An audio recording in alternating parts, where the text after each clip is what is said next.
The National Energy Crisis Committee has announced measures to ensure long-term energy supply.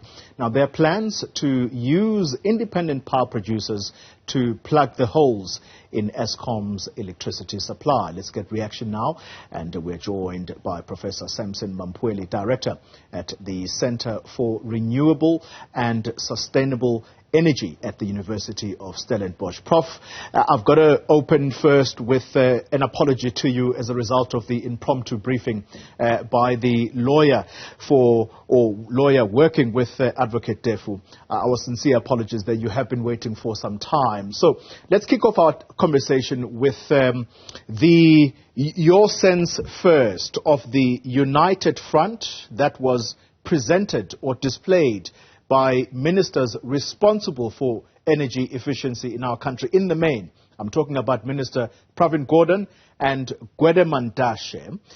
Does that show of unity, Professor, extend to Mr. Mantashe and his misgivings about Andre de Ruyter's non-suitability, as he has been saying, to lead Eskom? Good morning to you and the viewers.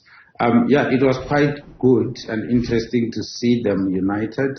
I've criticized them in the past, and I've had personal engagements with Minister Mantashe on this matter, where I criticized them for they represent the same cabinet, and they seem to speak to have been speaking differently from different voices in the past, which was not good. It was not a good show for President Ramaphosa's cabinet.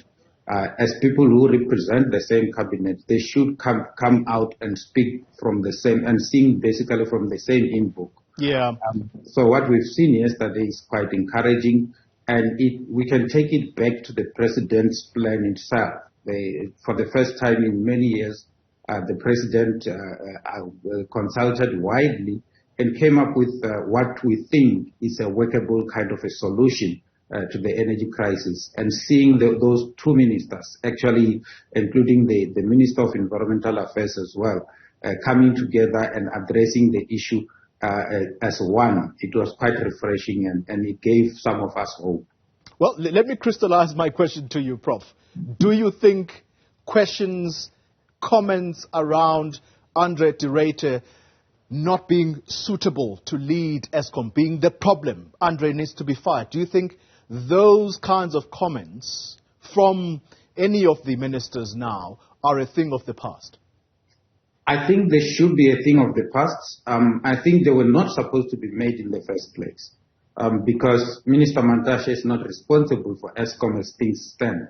It's Minister Pravin Gordhan who's responsible for Eskom. And if Andre de Ruyter is not a suitable CEO, it's up to Minister Gordhan to make that determination based on the performance agreement that Andre de Ruyter has got with the board. And because we don't just wake up and assess people from nowhere, which is basically what Minister Mantashe did. You assess the performance of people based on the performance agreement that they have with the relevant structures or the relevant department. So Andre de Ruyter has got his performance agreement with the current board. The board has got his performance agreement with the minister that appointed them.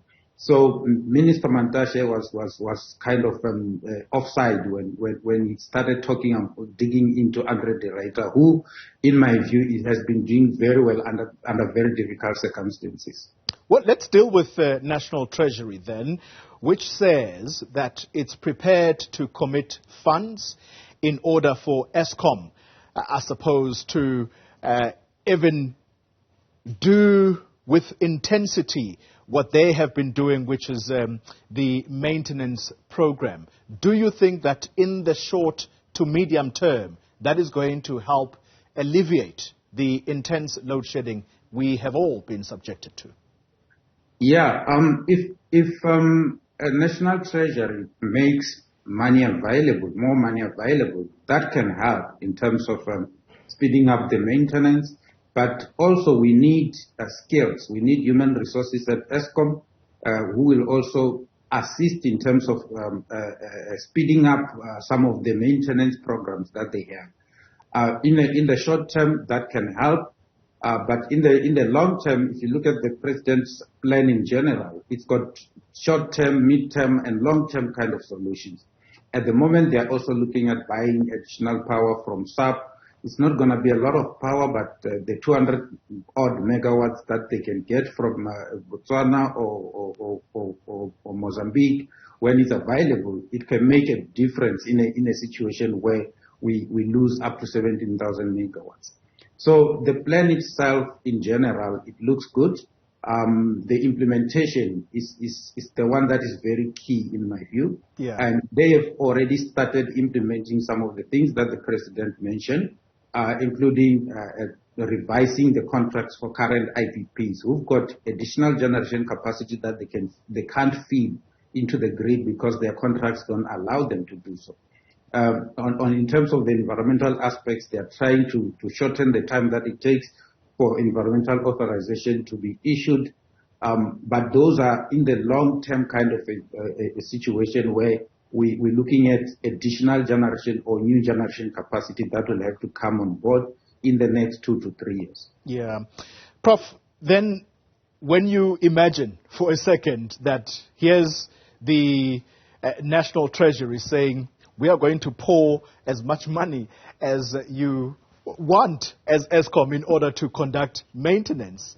You can just tell that there are those that are salivating on the sidelines to say, aha, there is our pot of gold. The minister, Pravin Gordhan, saying that exploitation and overpricing by contractors of Eskom is something that is obviously not lost on him. Do you think that the Eskom management has a handle on this issue? I think that is where Andre de Ruyter is very strong. Andre de Ruyter is very strong in issues of that have got to do with the pricing, that has got to do with the cutting of costs. And I'm not just saying this, I'm saying it based on empirical evidence.